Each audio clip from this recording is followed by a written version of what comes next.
روش 5. روش الف ب پ ت س را مدام به کار بگیرید.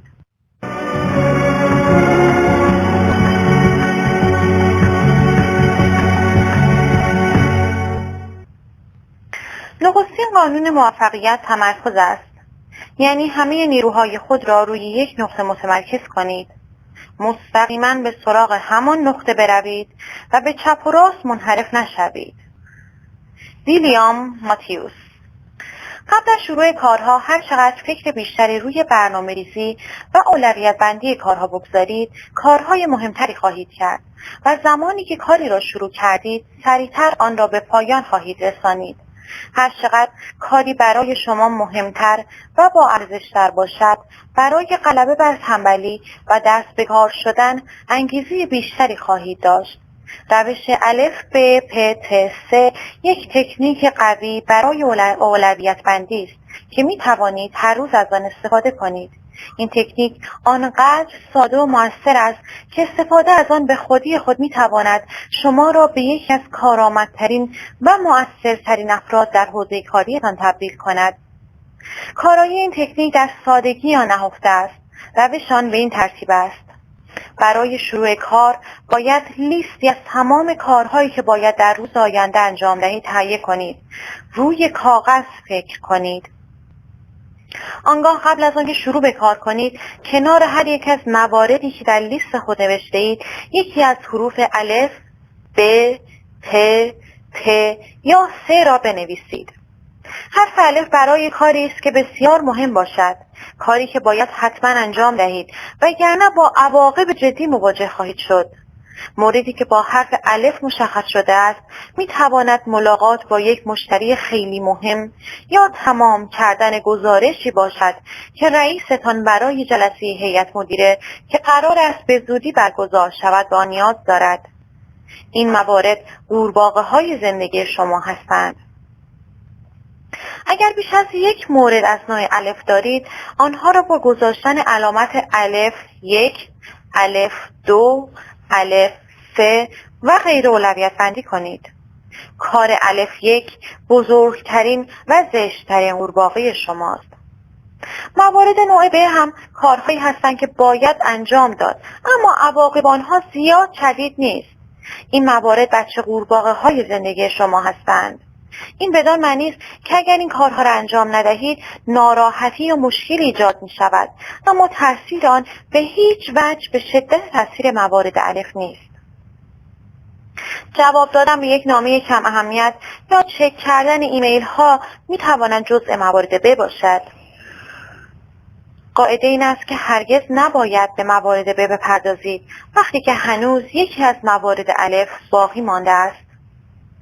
یک بچه قورباغه نباید حواس شما را پرت کند وقتی که یک قورباغه بزرگ منتظر است که قورتش بدهید. موارد آنهایی هستند که انجام دادنشان خوب است، اما انجام ندادنشان عواقبی در پی ندارد. تلفن زدن به یک دوست، نوشیدن چای یا ناهار خوردن با یک همکار یا انجام دادن یک کار شخصی در ساعات کاری میتواند جزء موارد پ باشد. این قبیل موارد هیچ تأثیری روی زندگی شغلی شما ندارد. موارد ت کارهایی هستند که می توانید به شخص دیگری محول کنید. قاعده این است که باید هر کاری را که کس دیگری می تواند انجام دهد به وی واگذار کنید تا وقت بیشتری برای انجام موارد الف که فقط خودتان می توانید انجام دهید پیدا کنید. موارد س کارهایی هستند که می توانید آنها را به کلی حذف کنید بدون آنکه واقعا تغییری ایجاد شود. این موارد می توانند کارهایی باشند که زمانی اهمیت داشتند اما دیگر به شما مربوط نمی شوند یا برای شما مناسب نیستند. این کارها را اغلب از روی عادت یا چون از آنها خوشتان میآید انجام می دهید. پس از آنکه روش الف ب پ ت س را روی لیست خود پیاده کردید، کاملا حاضر و آماده خواهید بود تا کارهای مهمتر را سریعتر انجام دهید. مهمترین چیز برای اینکه روش الف ب پ ت س کار کند این است که خود را موظف کنید تا بلا فاصله برای انجام مورد الف 1 دست به کار شوید. و تا زمانی که به اتمام برسد به کار ادامه دهید. از نیروی اراده خود بهره بگیرید تا مهمترین کاری را که می توانید انجام دهید شروع کنید و به آن ادامه دهید. قورباغه را کاملا قورت بدهید و تا زمانی که کار تکمیل نشده از آن دست نکشید.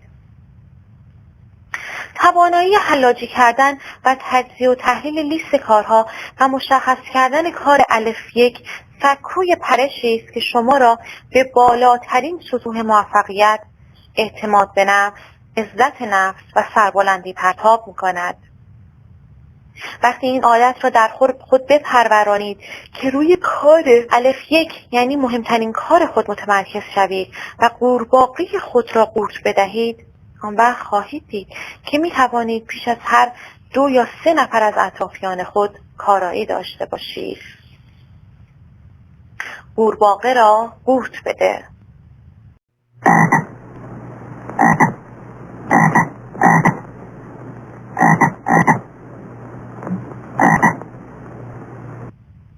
تمرین.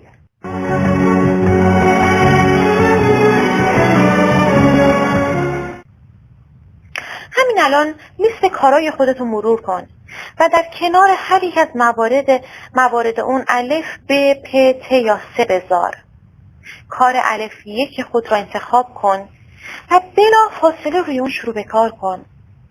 خودت رو موظف کن تا این کار رو به اتمام نرسوندی دست به کار دیگه نزدی. در طول 1 ماه آینده قبل از شروع به انجام هر کاری این روش الف ب پ ت س را هر روز و در مورد هر لیستی که از کارها پروژه ها توش هست انجام بده.